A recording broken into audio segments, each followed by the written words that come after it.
Call the Broken Arrow City Council meeting for May 1st, 2018 to order. Start with invocation. Pastor David. Get all our heads for a word of prayer. Father God, we invite your presence here tonight. We come with an expectation of your will being done for our city. May all those who will be making decisions be led by your peace and wisdom. May any plans for evil stop by your light. May your hand of protection and grace be upon our city as Broken Arrow expands.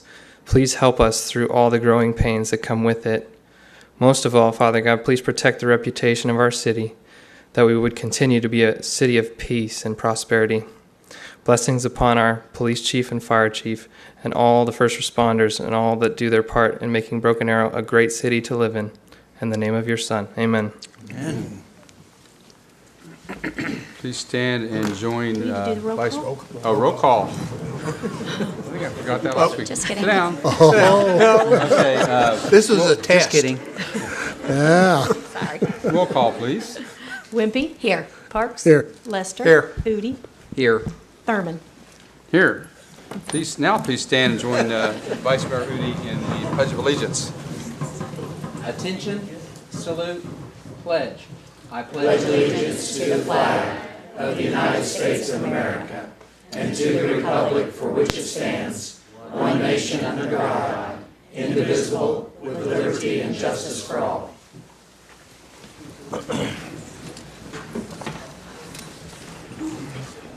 Thank you. Item 5, consideration of the consent agenda. We've had a request to remove item N. Any other items to be removed from the agenda? Move to approve the consent agenda excluding item N. Second? Motion second. Roll call, please. Wimpy? Yes. Parks? Yes. Lester? Yes. Udi? Yes. Thurman? Yes. Okay, item N.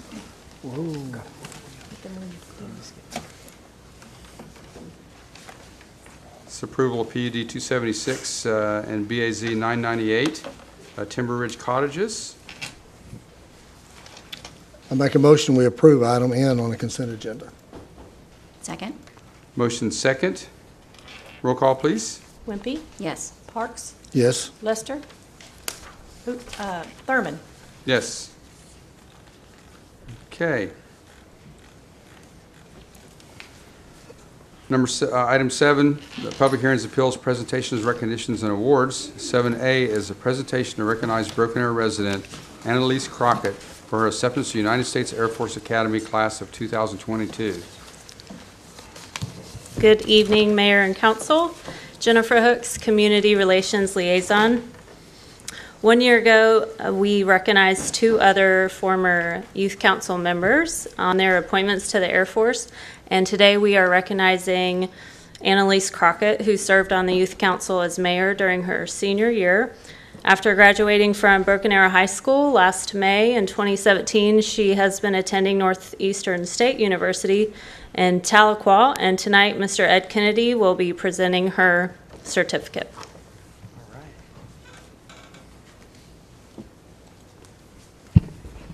Thank you, Ms. Hooks. City Manager Spurgeon, Vice Mayor Udi, Mayor Thurman, it's my privilege to be here once again. I'd like to kind of make a habit out of this. This is kind of a special event, and it's a very special situation, and like Ms. Hooks mentioned, you guys were fortunate last year to have 2 Youth City Council members that received Air Force Academy appointments, and both of them received Air Force Academy appointments, and the reason I'm here tonight is because, as Ms. Hooks said, Annalise has been attending college. Most appointments are direct out of high school. There are a few different ways to get to a service academy, and I will be brief. I do have a script, and it's briefer than last year, fortunately. They've changed those for us, but I wanted to give you guys or give the audience a chance for any questions and answer session they may want to do with Annalise. I issue a challenge to the Youth City Councilors, because that's 2 years in a row that the Youth City Council of Broken Arrow has had representation at a service academy, when in the past we've gone years at Broken Arrow Public Schools and not had, with a graduating class of about 1,200, not have any service academy representatives. So the fact that these young people have worked for you make it kind of special. Now, Annalise is special not only in having received an appointment to the Air Force Academy, she also received an appointment to West Point. And I will say that Annalise and the West Point officer told me the same thing, was faster, more precise, and clearer in her vision of what she wanted to do than any Academy appointee I've dealt with, and I've done this for 8 years now. It was truly amazing the pace at which she went through. As I said, I'll read a script. They tell us we're not supposed to talk about the value of this appointment. It says it on the website. It's over $400,000. It's not it's a very significant commitment. It's a commitment on her part after 2 years at the Academy. When she starts the 3rd year, she will be committed to 5 years of military service to pay that back. She actually receives a stipend while she's there, some things like that. And I'll say that we had the privilege, Julie and I had the privilege this past week of hosting 22 or 23 Air Force Academy cadets at our home as they were here for a regional tournament, Ultimate Frisbee. They are going to the National Frisbee Tournament in Rockford, Illinois, and these guys are going to be flying $35 million fighter jets in the next few years. And yet they're still they're still college boys. They hijacked the Wi-Fi. We're on the projector, streaming video, watching the hockey game within a few minutes. Some of them had taken over the Xbox. And mechanical engineering majors, the whole bit, and they couldn't find the trash can. But at the end of the day, after the game was over, the University of Texas was there with the Longhorn flag, and the Buffaloes were there for Colorado with their flag, and our flag was a better flag. It was that one right there. And when they walked up at the end, I didn't know what they were doing. They caught me off guard. They walked up at the end. I'll get choked up on this. They formed a half circle, shoes off, soccer sandals, the whole bit, sweaty, nasty, and they snapped to attention, salute, take the flag down, sing the national anthem. Out there on the field in front of the few people that were there watching, all of a sudden you realize they got it. And this young lady gets it. Annalise, if you'll come forward, please.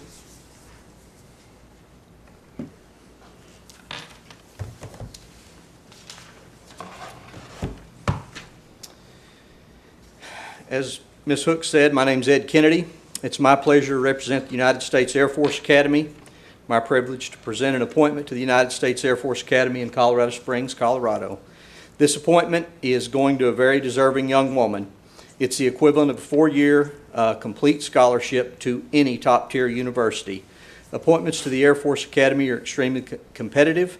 More than 10,000 students apply annually. Applicants must not only excel in academics, athletics, leadership, and service, they must also secure nominations from a member of Congress, from the Vice President or the President of the United States. We only accept the best of the best. This year, over 10,000 applicants submitted their package. Only 1,160 were accepted. You can see truly how outstanding that Annalise is. These students join the Long Blue Line. They become outstanding leaders of character in the world's greatest Air Force. To develop these leaders, our cadets take part in a wide variety of programs, including flying aircraft, free-fall parachuting, competitive athletics, military training, foreign exchange programs around the world. At the same time, they'll attend classes ranging from aeronautical and electrical engineering to history, political science, and at the end of 4 years, they'll have a Bachelor of Science in their choice of 31 majors and will be commissioned as your second lieutenant in the United States Air Force. For these cadets, the end of school is only the beginning. They will take the skills and knowledge they develop at the Air Force Academy and will serve in one of 38 Air Force officer career fields for the next 5 years while they continue to develop that leadership and professional expertise. Graduates of the Air Force Academy have gone on to become Rhodes Scholars, CEOs of industry, politicians, generals, heroes, athletes, and astronauts. I can't wait to see what great things Annalise does. So without further ado, on behalf of the President of the United States, Annalise Michelle Crockett is hereby appointed a cadet at the United States Air Force Academy, class of 2022. Congratulations.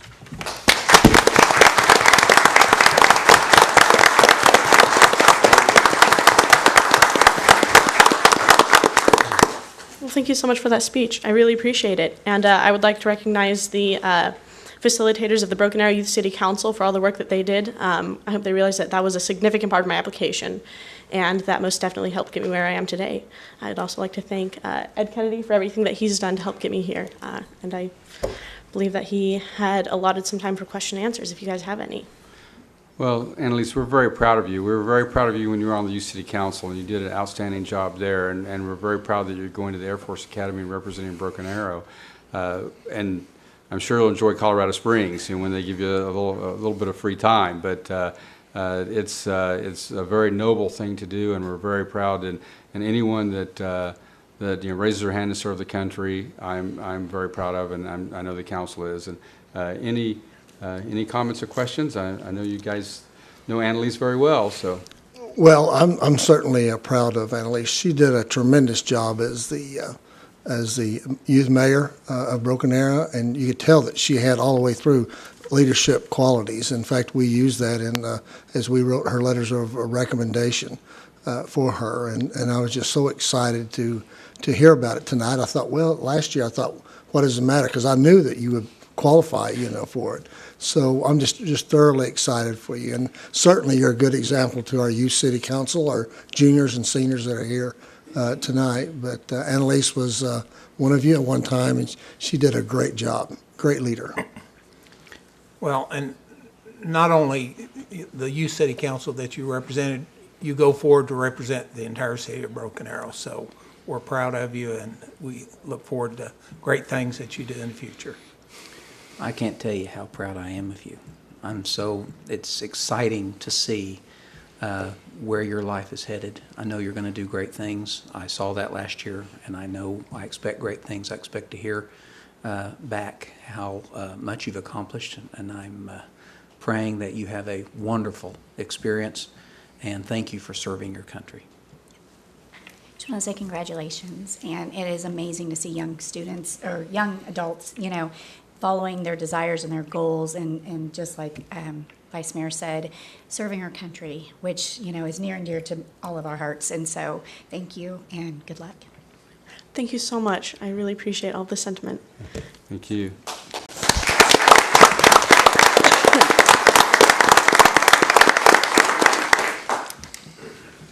We move on to item 7B, presentation by the Broken Arrow Youth City Council on the 2018 Congressional City Conference, recognition of Youth City Council members, and presentation of certificates. Johnny. Well, I'll start. There's actually three of us that facilitate this. Vice Mayor Udi and myself, working with Jennifer. We have several staff that have assisted us throughout the through the year. I think each year it gets a little bit better. No offense, Annalise. There are so many involved, and I think Jennifer has done a great job each year. You like to think the kids have come along, but the way that she's presented it, but Jennifer is just tremendous in organizing and bringing that together. Councilman Udi and myself just try to hang on to it and are always there in case we're needed. But and we want the youth to know that as a city councilman that we represent the city of Broken Arrow, we want them to learn about our city government and state government and the federal government. You're going to hear in a few minutes how they've made trips to Washington, D.C. So I do thank all the staff. I thank my fellow city councilmen for voting the money to facilitate this program. I think it's tremendous. This is a hands-on experience that is a learning opportunity that these guys are going to remember forever. We can talk about it, and we can read the government book, but when you get in it, experience it, go to Washington, D.C. and experience it, you're not going to forget it. So thank you all very much for your support. Well, I would echo Councilman Park's comments. Every year gets just a little better, and that's impressive when you consider how many amazing students have come through this program over the years. And these young people leave this program knowing more about their local, especially their local governments, but even their state and federal governments than I did after probably 4 years in college. Don't tell my professors that. But it's really remarkable to see them grow over 2 years and I as I said with Annalise, I look forward to what they do because I know they're going to do great things, and it's a privilege to serve with Councilman Parks on this. Jennifer does an amazing job. Every year she outdoes herself as well. So the program's in good hands with he and her, and I like to tag along and do my part. So thank you for a great year, and I'm excited to hear what you all have to say in the next few minutes.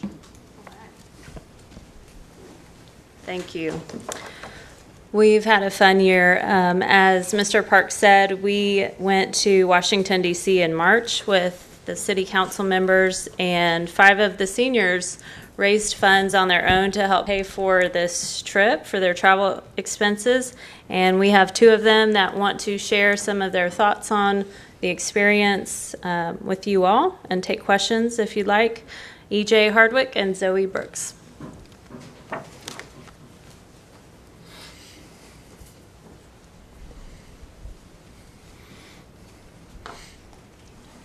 Good evening.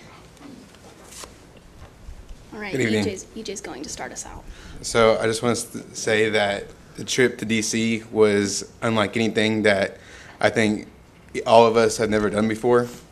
I've grown up in Broken Arrow all my life, so I've never seen a city like Washington, D.C. of that magnitude. From when we first arrived there, even before the conference, I was blown away.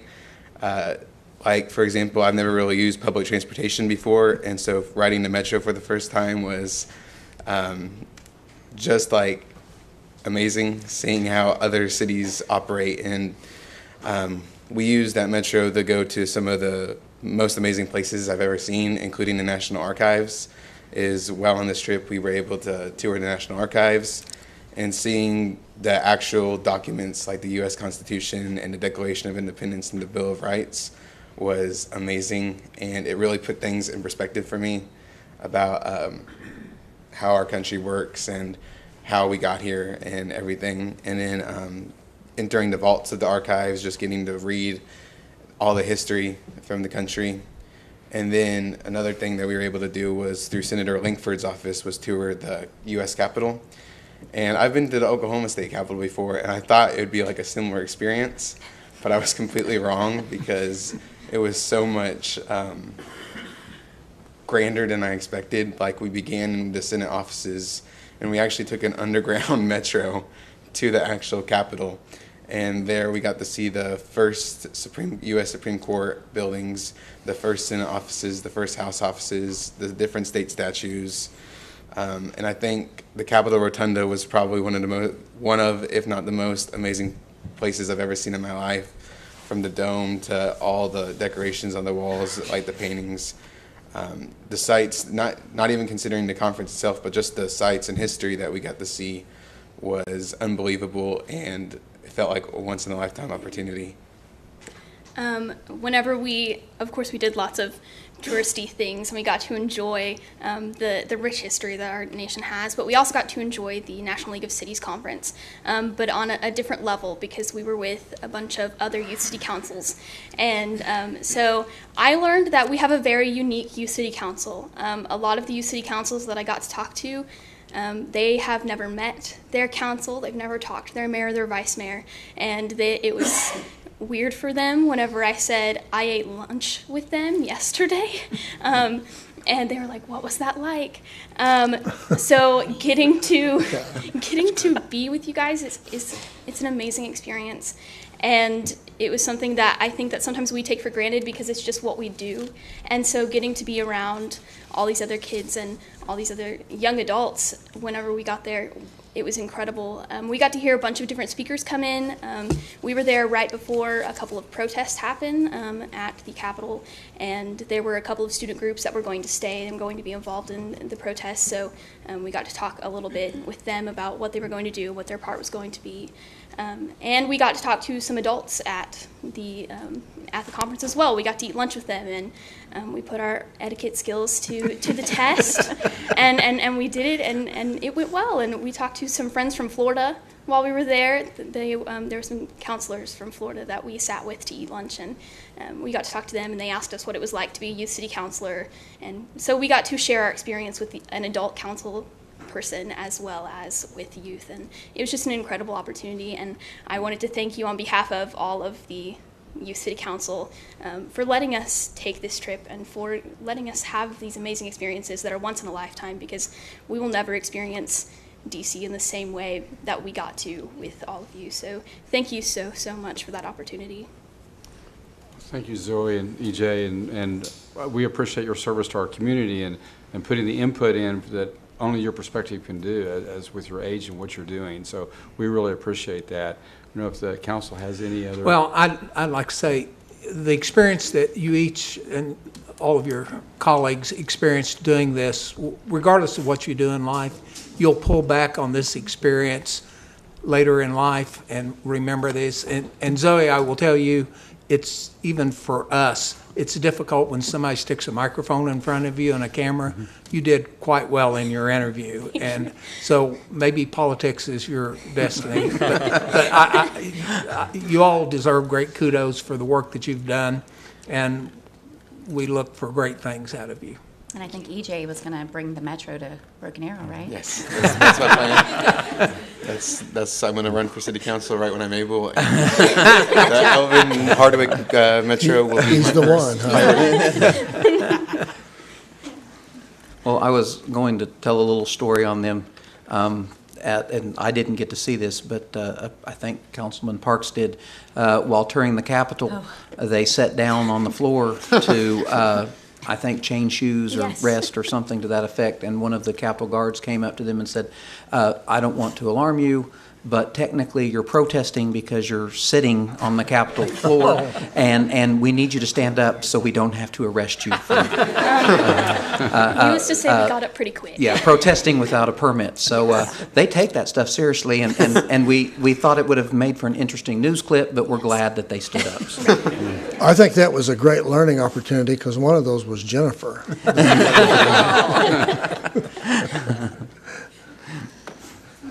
Thank you. Thank you guys. Thank you. Okay, we are ready to present the certificates to our 12 youth council members. These individuals have fulfilled all the requirements for this year's program, so we're going to call them up front and hand out their certificates, and I'll read their names as they come up, and if you all would like to take a photo, you can come forward after they all get their certificate.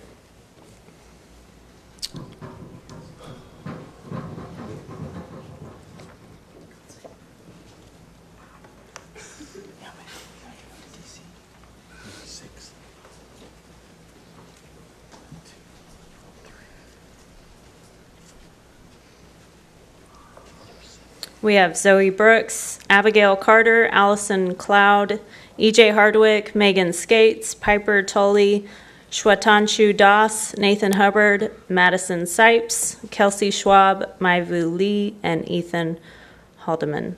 Congratulations.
more.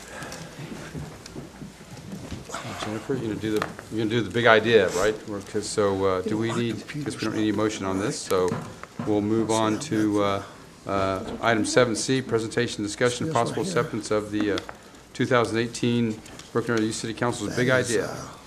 Not the agenda.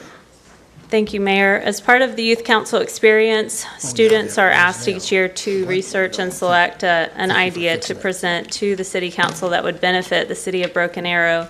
And this year, the Youth Council decided to partner with the Parks and Recreation Department to work on a joint program idea. And that idea came partially from you, Mayor, on the Mayor's Conference on childhood obesity prevention and awareness. So 2 of our Youth Council members will come up and tell you about the idea quickly and try to wrap it up. We have Zoe Brooks and Piper Tully.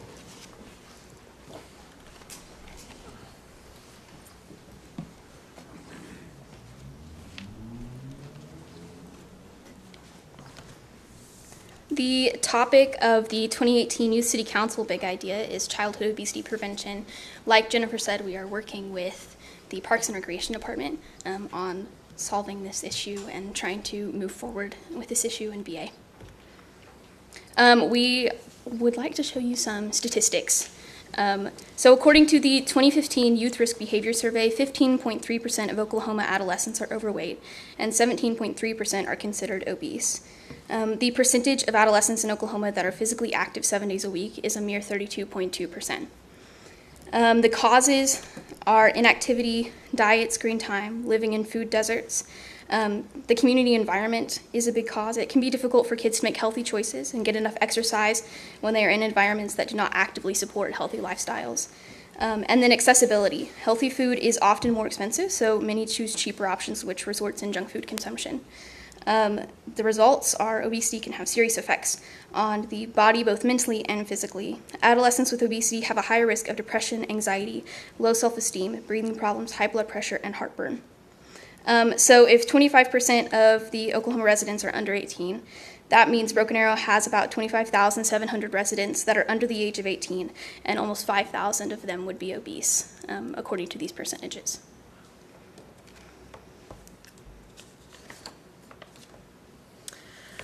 Now I would like to discuss some of our partnership opportunities, people that could just help with the funding and overall advocacy for this.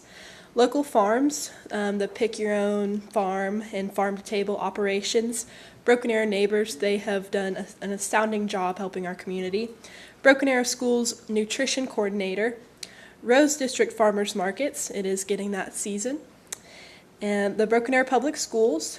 Tulsa Tech and TCC Nutrition Sciences, we've thought about perhaps pulling in some of the professors to come help with the educational part.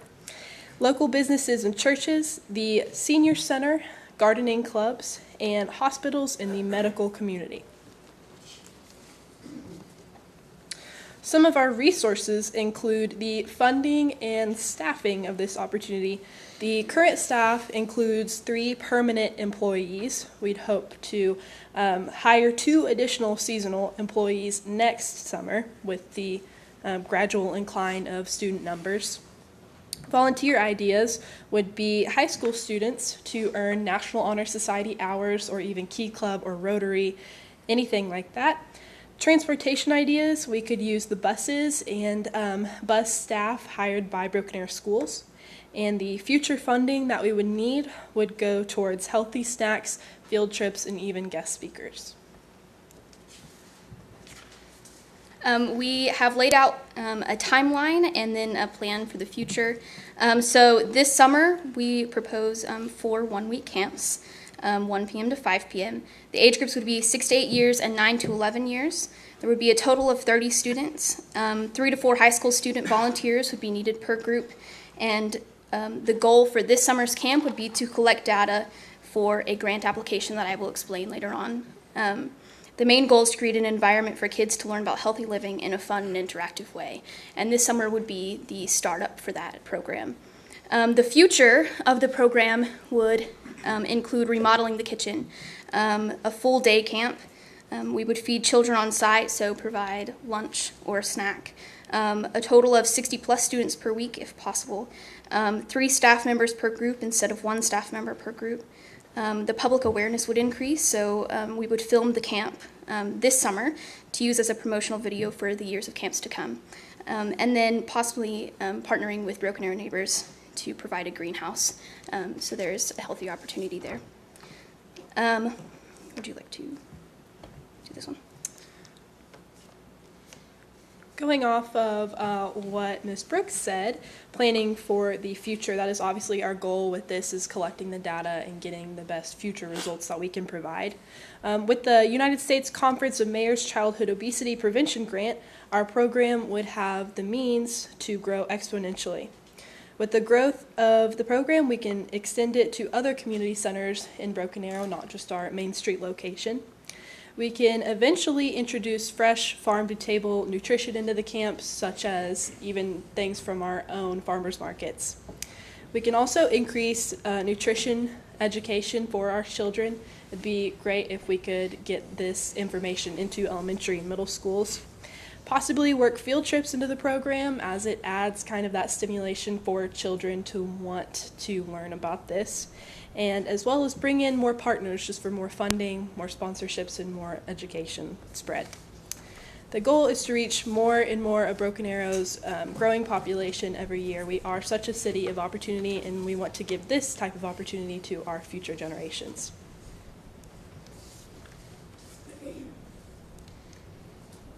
So this is our recommendation or proposal.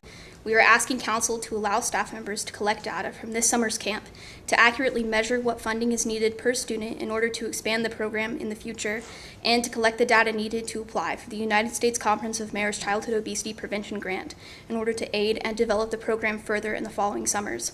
We also request that after the data has been collected, it is immediately used to apply for the grants that can be used as soon as possible.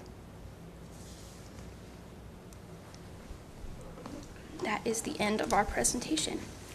Well, I think this is a great big idea. I mean, this is really a good idea, and the fact that the energy you put into this and effort is really is amazing that you're doing this. So I don't know if council has any questions, discussion, talk about the idea.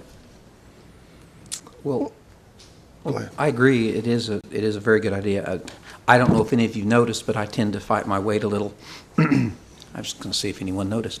And that started as a youth. You especially as we spend more time in front of our TVs and our phones and iPads and gaming centers, and that's one of the things that in retrospect, as a youth, I wish I had programs like this, and people, because the habits you learn as a child, you take with you as an adult. And the eating habits are the same, and how we do things, and whether we exercise or not. So I think any program that's geared towards helping future me's not have to deal with what I have to deal with now as an adult is a good program. And I like this program. My understanding is this is being done in conjunction with the Parks Department, and we're already developing it. And I think I would love to see it grow and to be able to qualify for the grant, because I think it could really be a benefit to the youth of our city. And I'm in agreement. And they worked on this. I know they said the idea of it come from the mayor, started with the Conference of Mayors, I believe. But they had to work their own idea out of it, how it would work, and they did that on their own time. We didn't actually give them any of our staff time because it takes all of our time to accomplish the goals of the Youth City Council. And that's one of the things we want. We want the youth to go that extra mile in a leadership position to facilitate the great idea. Did you get a commitment from some of the youth that they would be willing to work on it this summer? Yes. How about some of the juniors? Are they willing to work on it also? Yes.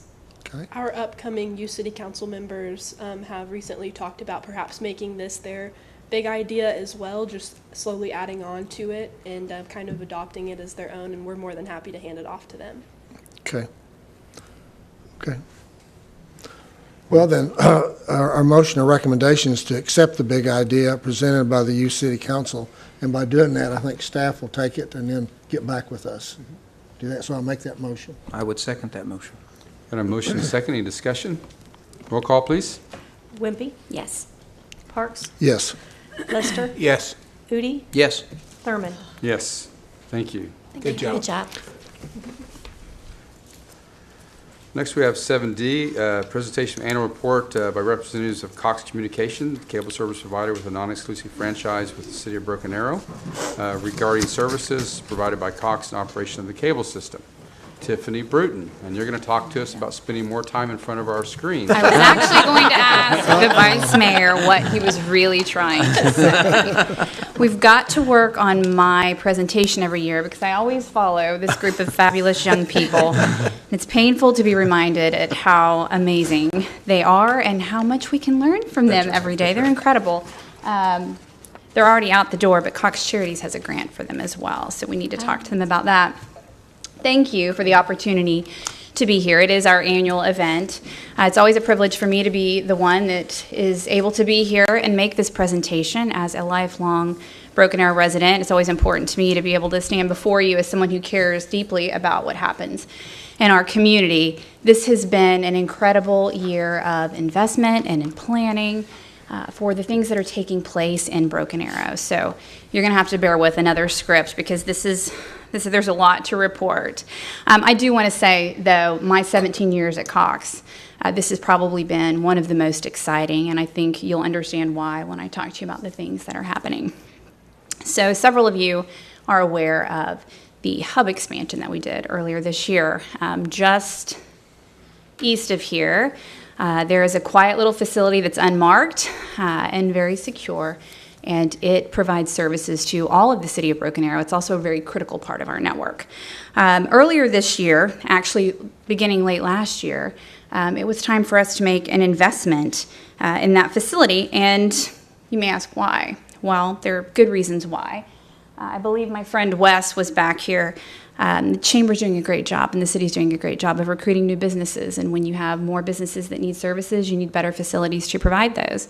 We're also a growing community, so we need additional bandwidth and capacity to make sure that as one of the first gigabit communities in the United States, which we are, that we can provide the fastest speeds to every member of the community and make sure that we're just not offering those in pockets.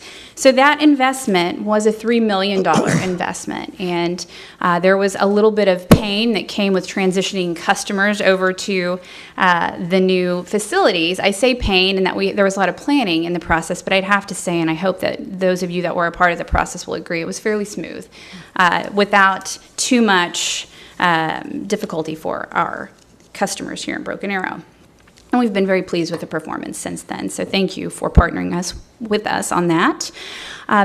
Probably the most important to me is that we have new jobs in Tulsa for the first time in a long time. And you may not hear us talk too loudly about this as some others would. And that's simply because sometimes when jobs come to our markets, that means other markets may have lost jobs. What I'll tell you is that we have just over 60 new jobs that are coming to Tulsa. We have 2 centers of excellence that have been identified for opportunity in Tulsa, and we like to think it's because we've learned how to do these things better than others. So I'm going to start with the first one, and that's our Construction Services Support Center and Virtual Estimating. This is actually very cool. As a young person, I would have loved to have known there was something like this that you can do. There's no longer a need, and Mayor, you may appreciate this most, being in a development position. But in the old days of cable, you would take out the roller and you'd roll out the distance to see how far it's going to be to build an old coax line. Now it would be a fiber line. We don't have to do that anymore. We're going to have 75 people that sit in Tulsa and work on behalf of the 21 Cox markets from coast to coast, and they'll do this virtually now. And so just in the year that we took on a portion of the company's responsibility in this, we did 60,000 estimates virtually. So when you think about the cost savings that comes with that, and quite honestly, the accuracy that comes with the new process, we're excited about that. We're most excited to be welcoming all of these new employees. It's a highly technical position. It's a pretty strong salary. We just onboarded the first 20 this week, and we have several more to go. So I asked the question when I left the building today, how many more interviews do you have? And they said, probably only about 4, and we think we've got the team. So if you know anyone, though, please send them our way. The second one of those is a regional comm center. So I think of this as the heartbeat of our organization. We're able to direct traffic, if you will. So when one technician finishes a job, we have to know where to send them next to make sure that we make the best use of time and resources. And we have been selected in Tulsa to be one of the 3 in the country. So we'll be managing all of the central region, which is what we've been managing, but we are now adding to that Louisiana, Georgia, and Florida. And so that's a big opportunity for us. That's about 20 new jobs. We're going to be bringing those people in from Baton Rouge, Louisiana, Las Vegas, and Hampton Roads, Virginia. So we're recruiting them right now. You may see a large group of Cox people moving around in the next couple of weeks as we work to show them why Tulsa is a great place to live and work. Again, the most important and exciting, I think, of all of our opportunities this year. So from a product perspective, I hope you've noticed some enhancements this year. You may recall, I want to say it was 2 years ago, I was here and saying Broken Arrow is going to be the first gig community for Cox. That was the case. I'm happy to tell you that by the end of this year, every resident of Broken Arrow will have the opportunity to subscribe to gig speeds if that's what you so desire. There aren't too many people that actually need it yet, but people like to have it just to say that they have it. So I think I mentioned before, we're the first, one of the first in Cox to be able to offer a full community gigablast speeds. Part of that is through fiber, and then part of that is through a new technology. It's called DOCSIS 3.1, and will allow us to provide speeds that fast through the existing technology. So it's a pretty significant investment and opportunity for us to expedite the process to get those speeds here. We also doubled speeds recently. Things just keep getting faster. So even if you don't need gig, if you're an essential customer, you have 30 megabyte speeds. And if you're a preferred customer, you have 100 meg speeds. Video, we added 29 new HD channels this year. There's just more and more for you to watch. But perhaps the most exciting, I believe you have a voice remote, if I remember our past discussions. If not, everybody needs one, because we did add Netflix, YouTube, and iHeartRadio to the new Contour. So if you don't have a voice remote and everybody needs one, what that means is that you're now able to speak into your remote and simply say, you could say Netflix, and it just, if you're already a Netflix subscriber, it will populate your Netflix catalog on your Cox devices, whether that's your tablet or your television.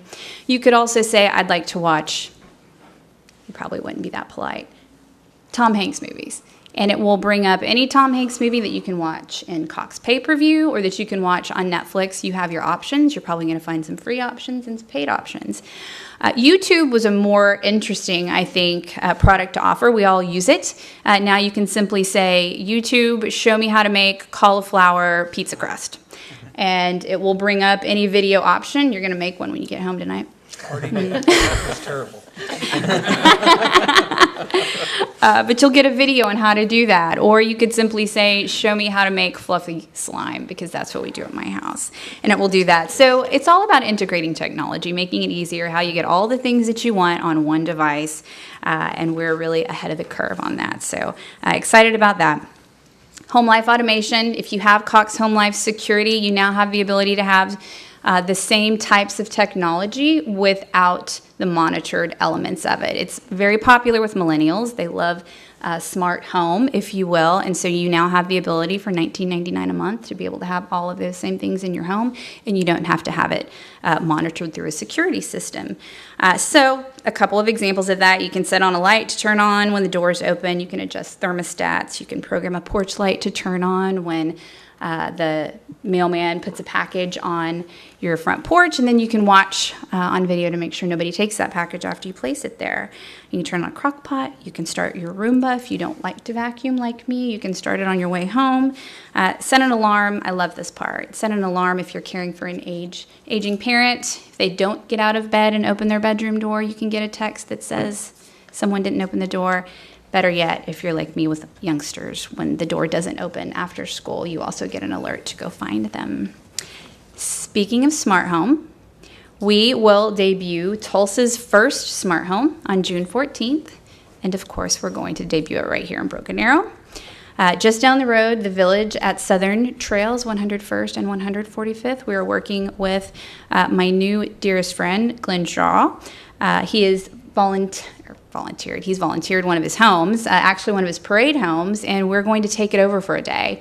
And we're going to install around 50 or 60 smart devices that show you how you can live a smarter, easier, more convenient life with the use of things like smart refrigerators, smart crock pots. You can do your yoga virtually. You no longer need to go to the studio. We have a remote patient monitoring system now where you can visit with your doctor by way of a small screen and some devices that are monitored. Anything you can really think of. A companion pet. If you don't want a live one, we cannot give you one. So be prepared for that. Well, you will all be receiving an invitation to see all of this technology in place along with the people who know how to use it. It will have an interesting angle this year. We've debuted smart homes in other communities. This one actually has a spin of aging in place, so how we can grow older without having to move into assisted living facilities or retirement communities. So be on the lookout for that. Lastly, I just want to tell you that we are still invested in this community as a company. We love Broken Arrow. We celebrated our second annual Cox Community Concert at Chisholm Trail South Park last year. We had about 12,000 guests. It was absolutely amazing, and I know that park just gets busier and busier, and I like to think that the concert maybe drew a little bit of attention there. Through that, we were able to award $4,000 to the BA band parents who took care of the parking lot for us, and 12,000 pounds of food for BA neighbors. Gatesway awarded a $10,000 grant this year, and hot off the presses, if Broken Arrow Public Schools is not still in the room, I learned this afternoon they're going to be receiving $20,000 in classroom grants just around the corner. Last but not least, we grew the plant by 30 miles this year in Broken Arrow at a cost of about $2.5 million. Thank you all for allowing us to be here. We're proud to be your partners. We hope that you see the investments that we've made and you're experiencing those through the improved services that you have. I'm happy to answer any questions if you have any. Thank you, Tiffany. Any questions of Tiffany? All right, thank you. Thank you. Thank you. Okay, item 8, citizens' opportunity to address the council. There are no one has signed up for that. Number 9, general council business. A consideration, discussion, and for 9A, possible authorization to execute First Amendment to the Economic Development Agreement by and among the City of Broken Arrow and Alpha Laval, Inc. Norm Stevens. Good afternoon, Mayor and council members. As you remember, on August 1st, 2017, I came before City Council and you approved an economic development agreement to build an access road, an industrial access road on the south side of Alpha Laval. It's Nashville Street is the name of the street. Through the negotiations, the total amount that was committed for construction and design of that road by the City of Broken Arrow was $500,000. Now, obviously, the road was going to be considerably more than that to build. During negotiations in the year before, then Secretary of Transportation agreed that the state of Oklahoma would cover the remaining costs for the construction of the industrial access road. We fast forward a few months, and on March 27th of 2018, I'm sorry, on December 15th of 2017, there was a new Secretary of Transportation, Mr. Mike Patterson, who replaced the retiring Secretary of Transportation. And he met with city staff advising that the state could only commit $800,000 towards the road during the first phase. As you remember, Alpha Laval was building this in 2 phases. Secretary of Transportation Patterson said that once they began construction on phase 2, that they would commit the remainder of the money to complete the full road, and it was agreed that we would go ahead. We're communicating all through this time with our representative from Alpha Laval about what is going on, and we agreed that we would go ahead and go out for bid on the road with the amount of money, $500,000 committed from the City of Broken Arrow, $800,000 from the state of Oklahoma. On March 27th of 2018, our engineering and Construction opened bids for the construction of East Nashville Street. And utilizing that amount, they can build Nashville 1,472 feet east of the center line of Lynn Lane and approximately 375 feet east of Alpha Laval's easternmost driveway. Once again, this is all being communicated with Alpha Laval, and they are understanding. However, we needed to modify our agreement because the original agreement talks about building the whole road at one time instead of doing it in 2 phases.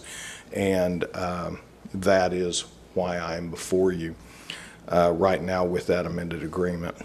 And during the initial negotiations between the city and Alpha Laval, in an attempt to bring all those jobs in their expansion, the city manager agreed to waive up to $25,000 in development fees during phase 1 of Alpha Laval's construction. If you'll recall, Section 2-25 in the city ordinance allows the city manager the authority to waive city fees, but that was not memorialized in the amendment or in the original agreement. We decided to be best to go ahead and put it in the amendment, and I'll be happy to answer any questions that you may have. Any questions of Norm? Make a motion to approve the First Amendment to Economic Development Agreement and authorize its execution. Second. Motion second, any discussion? Roll call, please. Wimpy, Yes. Parks, Yes. Lester, Yes. Udi, Yes. Thurman. Yes. Item 9B, consideration, discussion, possible award of the lowest responsible bid to Crossland Heavy Contractors and approve and authorize execution of construction contract for East Nashville project. Alex Mills. Good evening, Mayor, Council. Alex Mills, Engineering Director. As Norm said, we had a limited amount of funds with which to build the road. We did go out to bid with a base bid and 2 add alternates. We can afford the base bid. In the meantime, though, we've secured a meeting with the Oklahoma Department of Transportation Secretary Terry Patterson on Thursday, and at that meeting we hope to secure the additional funds needed to award the whole road. So I would like to table this item until our next special council meeting so that we might have an opportunity to award the entire project if that funding were secured. Okay, thank you. I make a motion that this item be tabled. Second. Motion second, any discussion? Roll call, please. Wimpy, Yes. Parks, Yes. Lester, Yes. Udi, Yes. Thurman. Yes. Okay, item 9C, consideration, discussion, possible withdrawal of approval and authorization to purchase water line pipe and accessories from utility supply. Kenny Schwab. Thank you, Mayor, council members. Kenny Schwab, Assistant City Manager over Operations. This item before you is for a 12-inch water line that's about 1,200 feet long. It runs along the east side of First Street from Detroit to Greeley, about 3 blocks. It is a community development block grant because it actually creates a better fire flow and circulation for the low to moderate income district in the northeast part of town. This item has been before you once before at the last council meeting on April the 17th. And at that point in time, we awarded it to Utility Supply, Inc. The day after we awarded it, they contacted us and indicated that they had a mistake in their bid, that they had left out a cost and asked if they could be released because they could not honor their bid. So we went ahead and on the bid tab put in there where they would be, but they would actually be non-responsive. They would not have been the low bidder, they'd been the second low bidder. So under that scenario, the low bidder is actually Core and Main for just over $37,000. So what staff is asking the council to do today is to withdraw their award to Utility Supply, Inc., and then award the contract for the purchase of the materials to Core and Main. I'd be happy to answer any questions that you may have. You want both of those in the same motion, is that correct? I do. Okay, any questions? I'd make a motion that we withdraw previous award to Utility Supply Incorporated in the amount of $31,235.55 and approve and authorize the purchase of water and line pipe material and accessories from Core and Main in the amount of $37,462.25. Second. Motion second, any discussion? Roll call, please. Wimpy, Yes. Parks, Yes. Lester, Yes. Udi, Yes. Thurman. Yes. Thank you. Thank you. Item 9D, consideration, discussion, and possible approval for the city to loan Military History Museum the original Broken Arrow Vietnam Memorial for display at the museum. Mr. Spurgeon.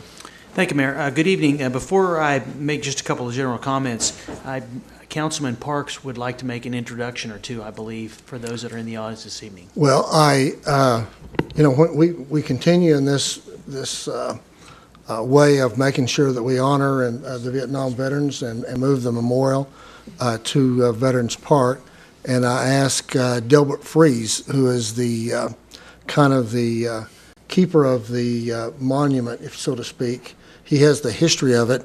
A lot of it's not in writing, so I asked him if he would come this evening and give us a brief history of that, so we'd have a matter of documentation on the monument, where it was at, where it started, and then we'll make the decision on where we'd like to see it end up, if that would be okay, Mayor. Yes. Okay. Mr. Parks mentioned this afterwards, and I think it would be great to have this on the record, a little bit of history for everyone that may not be familiar. Okay, Delbert is a longtime city attorney, a good football player back when I was little, watching. He also, as I say, was the city attorney for a while, and attorney here in Broken Arrow. And Delbert, if you would give us a little bit of the background that you've shared with me before, I'd appreciate it. I want to say first that I was having a flashback this evening when the young students were up here talking about the youth council, and I was in high school. We had one student government day, and Councilman Lester's older brother Bill appointed me as sewer commissioner. I spent the day at the sewer plant out at Indian Springs. Position I'm sure you were worthy of as well. I gave a full report. My involvement with the Vietnam Memorial, actually, I wasn't here at the outset. I served on active duty from 66 through 72. Came back, got out of the Air Force, went to law school, and in 1984, what was then the Broken Arrow Public Library, 121 East College, across the street south from First Methodist Church, was declared surplus by Tulsa County, which owned the premises. We had a family partnership, consisting of my parents, my wife, and I. We submitted a bid. We bought that property. As part of the transaction, the county inquired if we wanted that monument that was on the property. That was placed there by the Broken Arrow Roundup Club at some point in time. I'm guessing circa 1970, 71. I don't know the exact date. But it was there, and there was no other monument, memorial, whatever you want to call it, in this area, honoring those of us who served Vietnam, especially those people from Broken Arrow who lost their lives over there. We wrote in the contract that not only would the memorial stay on the premises, but the flagpole would stay, and the light to illuminate the flag. So that was part of our agreement. Fast forward, and I can't remember the exact time frame, but Brenda Reinhardt was the then acting city manager and approached me and said the city was considering establishing a Vietnam Veterans honor in Central Park, and would we consider donating the monument? I said certainly would. So we wound up doing that, and there was a little written agreement, a donation agreement. I do not have a copy of it. I don't know, Russell, if you made the search. You never found it. But anyway, my best recollection was it was expressly stated in there that we were making the donation of the monument on the condition that it remain in public display. My concern was I did not want it winding up in a warehouse someplace to be forgotten. I had 2.5 years of my life spent over there, lost a lot of friends over there. I have a strong attachment to that monument, more than so than just the names that are on it. So that's the extent of our relationship. My personal bent is, yes, I think it is worthy of being someplace where the public can see it. Maybe not have to pay admission to see it. If it's outside, that's the best possible thing. But my input is I would like for it to remain in public view somewhere. And if you have any questions, I'd be glad to answer what I can. Questions? Thank you very much. Okay. Mayor, as part of this process, I received a letter from Brigadier General Thomas Mancino requesting that the monument be relocated to the Military History Center, and he's here this evening, and instead of reading his letter, I'd ask him to address the council with the request. Thank you. Mayor Thurman and council, appreciate the opportunity to always come here to tout the Military History Center, and particularly this thing. Listen to that Cox lady. It just made me think how tough it was when we were growing up. We had to walk 9 feet barefooted through shag carpet to turn the It's just not like that anymore. This memorial, if you decide to loan it or to place it at the Military History Center, it would be a good addition to our flag plaza. We could display it where the public could see it, especially as they walk down the street, and it would fit in the overall theme that we have, especially since it recognizes the Vietnam veterans.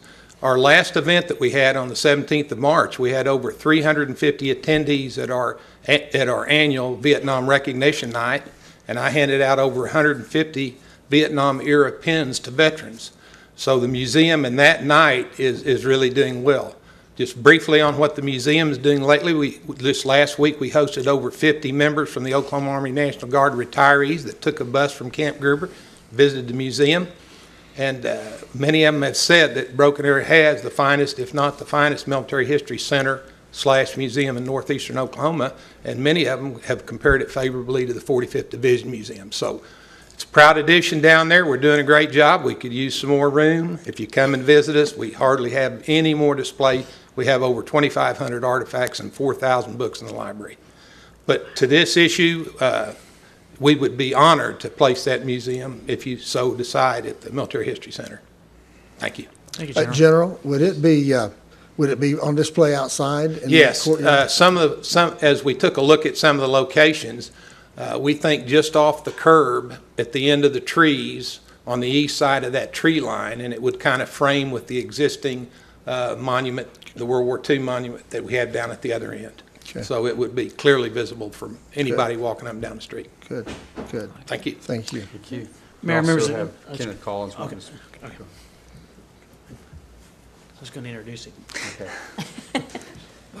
Like Delbert and General Encino, I want to thank Mayor Thurman and the council for considering this, moving the monument. My name's Kenneth Collins. I served active military in 1969 to 1973. As many of you know, I've been very active with the POWMIA, Vietnam Veterans Association here in Broken Arrow. And so I wanted to just give it a little bit more background. I've visited with some of y'all personally, and you realize how passionate I am about these things. And I apologize if I come on too strong in some things, but I have a cause sometimes, and I really want to stand up for it. But the most invested interest in this monument is the families, I think, that these young men given their lives are on that monument. I've visited with these families, I've contacted them, and they are all in favor of us putting the monument at the Military History Center. And so that was one thing I really wanted to make clear to them. There's been a lot of information, misinformation and things, what's going on, what's going to happen with it and things like that. I've visited with them, I've told them what's going to happen, the way it's going to be, and everybody is really proud to see that it's going to be put up there where we can keep an eye on it at the museum. We can maintain it. I noticed the other day I went down, a lot of the flags were faded and everything on it, so I went up and got some new flags and put on it, and we will keep it in reverence up there. This is our moving wall, basically, all the Vietnam veterans here in Broken Arrow. I've talked to a lot of them. And, you know, it's not only just a geographical move, it's an emotional move for a lot of us. And we would be proud to have that monument put up there, and so we can show it to people. I work at the museum, volunteer, and there's a lot of people come from out of town, out of state for conventions and things in Tulsa that pick up our flyers and come through there. So it will not only be a part of the draw for the Rose District, it'll be an addition to the north side of the Rose District for something for people to see, an attractive deal there in our flag plaza. And I thank you again for your consideration. Thank you. Thank you. Well, originally, whenever this was, come up with the idea of this, I thought we were going to actually move the, and we visited this before, move the original monument. Staff felt like that possibly it might be broken in the move and went with ordering a new monument, which You know, the monument itself, by young peer friends' names on it, those that served, as Delbert said, during the Vietnam era, that's what's really important. What they were wanting to get, and I believe it's on the contract, is, and correct me if I'm wrong, is black stone. They want it to be black and match the rest of it. It actually, I believe, is going to come, correct me again if I'm wrong, from the same place that the Vietnam Memorial in Washington, D.C. came from, and that's India. So I think it's going to be coming from India. I appreciate the staff working hard on it and committing to it. So now we've ended up with what I see as two, and I personally think the one that we've had for so many years, the original one, would be important that it still be on city property, which it would still be, but part of the historical, the military museum. I think it'd be an honor for it to be there. I really do. I'm disappointed the other one won't be ready, but we're going for quality too, so we want a good product. So I would like to see it at the military museum. I think it would fit that the city of Broken Arrow would still be on our city property. It'd still be in control of the situation. And I know those from the military museum would certainly honor that. So. Is that a motion? Well, I'll make a motion if there's no other discussion. Well, I'd just like to add too, and I don't want to belabor this, but Councilman Parks and I, those aren't just names on that monument. Those are faces that I still remember. 3 of my classmates are on there, and so I think that's a fitting place for it, and certainly concur with Councilman Parks that would be the place that I would choose to have it located as well. So I'll let you go ahead. I would make that motion then, honor those that died, and we'll have it at the military museum, and I think it'd be great. I don't think it would be moved. I think the city's going to move it. Is that correct? We're going to have to coordinate the movement, and I was Okay. going to speak to Mr. Esmond about trying to provide some funding, because obviously they're talking about trying to move it as is. There's a lot of additional improvements that are around the monument that we're going to try to actually take down there. So actually, to make it it's a complete representation of what's there. So Scott may want to come forward and speak a little bit more to that. Let me second that motion, and then go ahead, Scott. I was going to second Come that ahead. motion. You know, our goal was to relocate the existing one too. That's how we approached this. But when the architect and the monument expert went down and looked at the existing monument, they had to believe there was a good chance of it being damaged when it was going to be relocated. There was such a lead time for the new granite that we had to order it out of a separate contract than what's going on currently at Veterans Park. Even by ordering it early, we were told yesterday it's still not going to arrive until June the 15th, and it'll take 2 more weeks for it to be etched after that. So our goal is to replicate what's down there. But my concern is the current granite laminate that's on CMU concrete block is going to be damaged when we start trying to take that down. I'm not a monument expert by no means. So I just want to make clear, are we talking about relocating the pedestal or the entire wall? If it's the pedestal, we were told that there could be up to 10 yards of concrete that was dumped in there. So we would have to cut it. And I've never cut, we'd have to hire a company to do that. But I just want to be clear on what we're relocating. That's my only question, just so everybody has the same understanding at this meeting. Well, my thoughts as far as the monument, I'm not concerned, not talking about the whole wall, but the monument would just be cut at ground level. The pedestal. The pedestal itself would be moved, and I think the less probability, and I'm just speaking for myself, less probability of damaging anything by just going in and cutting it off where it's at. Kenny, do you have any comment on that? Yeah, I've got 35 years in the concrete business, and that's the way we used to move barrier walls. You can take a saw and just cut it off with ground flush. And the other part of the monument, the black granite that's behind it, we're not considering that. And what we'd like to use though is there's a lot of brass plaques around there. We'd like to have those repositioned and move with the people that were have the families involved with the monument, if we can save those and move those with it also. And that was my expectation, was going to be the pedestal. They were going to move in those other items that Mr. Collins mentioned around there. Okay. Thank you. Are we all Yes, sir. together? That answers So it for not me. any, there won't be any of that then go over to the new facility, but it'll go to the military museum. Is that Yes, sir. correct? Yes, sir. Okay. Before we vote, I was just going to comment because Mr. Collins said something that I thought was, I can tell that it's going to a good home because he said, we're going to take care of it. Much like I think it's his honor to take care of the memory of his fallen brothers. I was touched by that, and so I fully support this because I know it's going to a good home. Any more discussion? I just want to say, of course, I serve on the Military Museum Board, and I'm very proud to have it there, and I know that you guys will take care of it. So. Good. No more discussion? Roll call, please.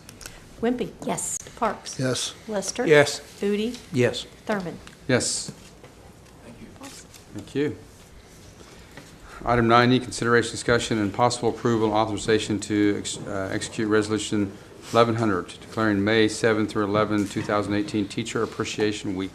Mr. Spurgeon. Thank you, Mayor, members of council. In your packet is the actual resolution that the mayor just mentioned, establishing May 7th through the 11th, 2018 as Teacher Appreciation Week in order to honor Oklahoma Public School teachers for their contributions, dedication, and hard work on behalf of their students. The resolution with all of the whereases and now therefore is very self-explanatory, and I would ask the council's consideration of passing the resolution to recognize our public educators and all they do for our students and for our community. I'd make a motion to approve Resolution 1100 and authorize its execution. Second. I just can't hear you down there, Deborah.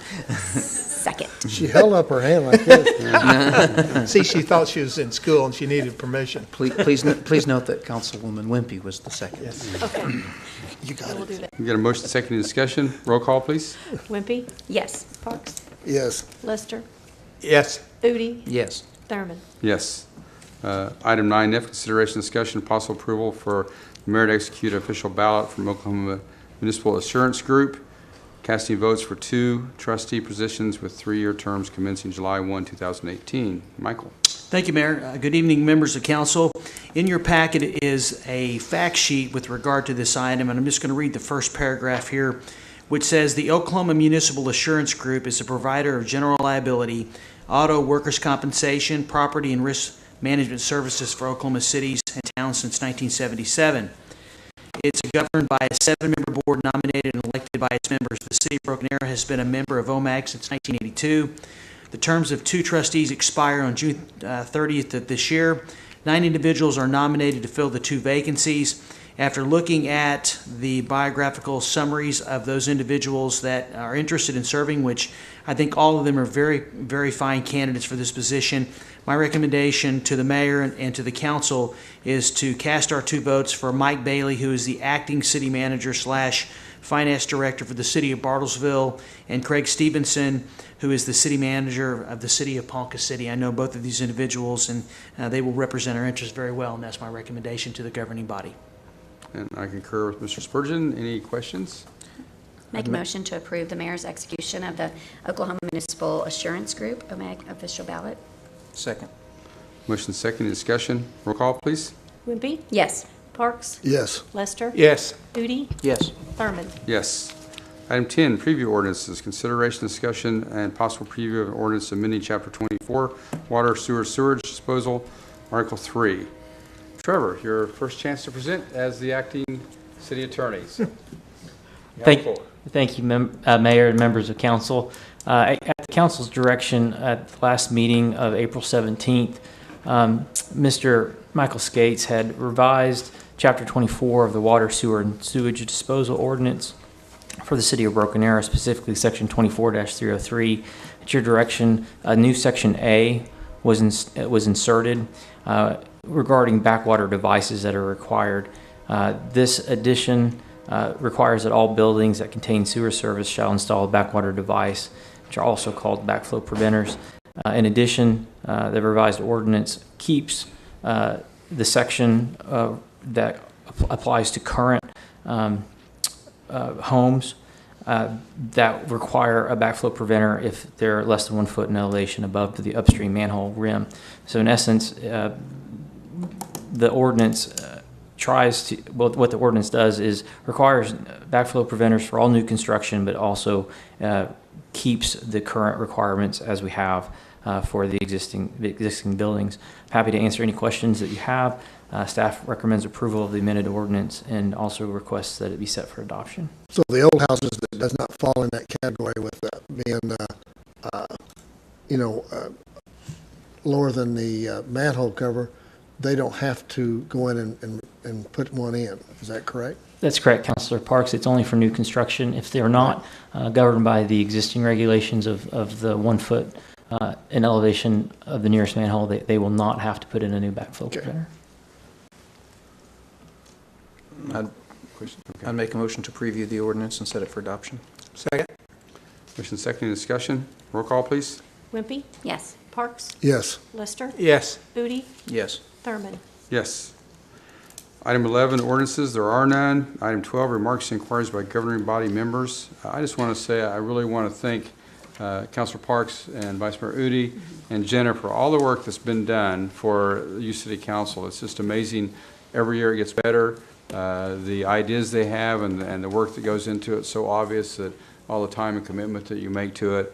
And I just want to say that, I, as a citizen of Broken Arrow, I really appreciate it. And I think it makes our community a better place. So that's really all I had. Is there anyone else that have? I want to add to that. I love the fact that Councilor Parks served there in DC and knows so many, backstories and the rich history there that he can take these young students and show them, what you experienced as well as everyone else. So it's really neat. Thank you. Anyone else?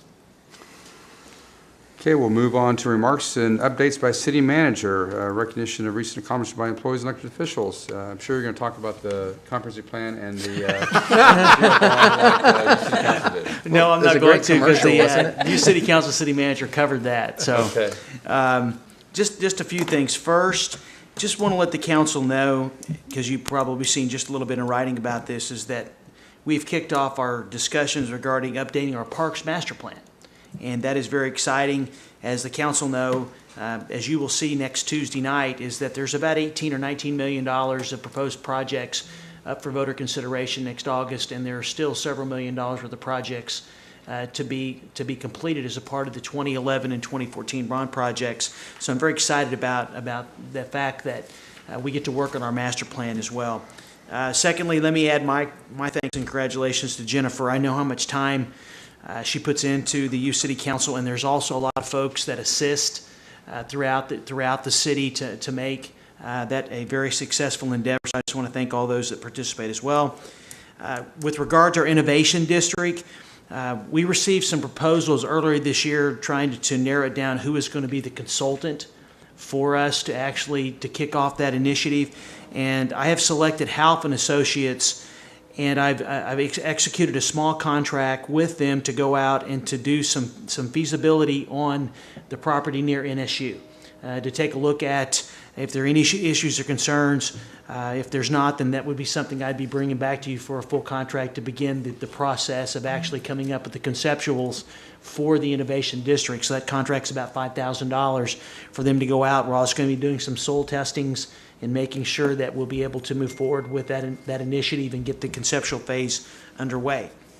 Working on the budget, going to get that to the council in the next week or two, and then we'll be having some discussions with regard to the FY 2019 budget. And I want to do some introductions tonight in the audience. As you know, our department directors normally attend, but there are activities that take them out of the office. From the police department, we have recently promoted Major Tom Cooper is with us tonight, so I just wanted to acknowledge him and congratulate his promotion. We also have recently promoted Deputy Fire Chief Ryan Lawson with us, and got to know Ryan quite a bit in the last few months when we went to the Goodwill Tour, what I call the Goodwill Tour that the Chamber puts on, and I'm very happy to have him in that position and want to recognize him. John Myers has been holding down the fort in the streets and stormwater department until the new director starts around the 29th May of this month. I want to thank John for his efforts. Also, two other people in the audience. We have MJ Barton, who is our district representative from OML. If you may remember me talking about the new director has designated individual on his leadership team to cover the state of Oklahoma in districts. MJ has the awesome responsibility of doing Northeast Oklahoma and taking care of Broken Arrow. So I'm talking to her. So is Jennifer and Cricket on a pretty regular basis. So glad to have you tonight. And then also we have in our audience, we have our president, our CEO of our chamber and EDC, Wes Smithwick. As you know, we had Rooster Days on there tonight. And so I want to thank him for being here this evening, and I'll be glad to answer any questions that you have. Questions of Michael? Seeing none, we have no executive session. We need one more motion. Make a motion to adjourn? Second. Motion second. Any discussion? Roll call, please. Wimpy, Here, yes. Parks, Here. Lester, Yes. Udi, Yes. Thurman. No. Yes. We'll call the Broken Arrow Municipal Authority to order. Roll call, please. Wimpy, Here. Parks. Here. Lester. Here. Udi, Here. Thurman. Here. Item 3, consideration of consent agenda. Are there any items to be removed? Move to approve the consent agenda? Second. Motion second. Roll call, please. Wimpy, Yes. Parks, Yes. Lester. Yes. Udi, Yes. Thurman. Yes. Item 5, public hearings, appeals, and presentations. There are none. General authority business. Item 6A, consideration, discussion, and possible approval and authorization to execute amendment number 2 to the wastewater treatment facility contract between RMUA and the Broken Arrow Municipal Authority. Trevor. Thank you, Chairperson Thurman and trustees. As you may be aware, the city is in the process of continuing negotiations for a comprehensive new agreement between the RMUA, the City of Broken Arrow, as well as Broken Arrow Municipal Authority. The original agreement between RMUA and the city was approved in 1974. We've been operating under a First Amendment for the last year in order to continue the negotiations to come to a comprehensive agreement. It's recommended that we enter into a Second Amendment that will allow the status quo to operate for 1 more year until March of 2019. Our recommendation is to approve the amendment number 2 to the wastewater treatment facility contract and authorize its execution. I'm happy to answer any questions you may have. Any questions of Trevor? No, I'd make a motion to approve amendment number 2 to wastewater treatment facility contract and authorize its execution. Second. Motion second. Any discussion? Roll call, please. Wimpy, Yes. Parks, Yes. Lester. Yes. Udi, Yes. Thurman. Yes. There's no executive session. One more motion. Motion to adjourn? Second. Motion second. Any discussion? Roll call, please. Wimpy, Yes. Parks. Yes. Lester, Yes. Udi, Yes. Thurman. Yes. I will call the Broken Arrow Municipal Authority, Broken Arrow Economic Development Authority to order. Roll call, please. Wimpy, Here. Parks. Here. Lester. Here. Udi, Here. Thurman. Here. Consideration of consent agenda. There's 2 items. Any item to be removed? Move to approve the consent agenda? Second. Motion second. Roll call, please. Wimpy, Yes. Parks. Yes. Lester. Yes. Udi, Yes. Thurman. Yes. Item 5, general authority business, consideration, discussion, and possible directive authorizing the city manager to initiate negotiations to renew contract for economic development services between Broken Arrow Economic Development Authority and the Broken Arrow Economic Development Corporation, and possible directive regarding any action allowed by Beta under all provisions of economic development services contract and downtown redevelopment services contract between Beta and BAEDC. Norm Stevens. Good evening, Chairman and Authority members. I want to give you just some brief history on the involvement between the Authority and the Broken Arrow Economic Development Corporation. In December 8th of 2006, the City of Broken Arrow entered into a contract with the Broken Arrow Economic Development Corporation to obtain a comprehensive economic development strategic plan to assist both entities in making educated, informed decisions about economic development. In March 2007, the Economic Development Plan for Broken Arrow was presented to the BAEDC by Angelou Economics. In May 2007, the city contracted with the EDC to perform certain specific functions in exchange for a sum of $125,000. Specifically, the BA EDC was to obtain a fundraising feasibility plan. On July 21st, 2009, the Broken Arrow Economic Development Authority began contracting with the EDC to encourage and facilitate economic development in the community. The authority continues to contract with the EDC for economic development up to and including the current contracts. The economic development work that we do in the city of Broken Arrow is that partnership between city staff and staff of the Economic Development Corporation. That is the model that we use. The current contract between Beta and BA EDC took effect on July 1st, 2015 and ends on June 30th, 2018. Just another note that whenever the Rose District got up and, or we were trying to bring it up and running and we were working very, very hard, it was decided that on May 1st, 2012, that the Broken Arrow Economic Development Authority would begin a contracting with the EDC in support of downtown redevelopment. That particular contract does not expire until April 30th of 2019.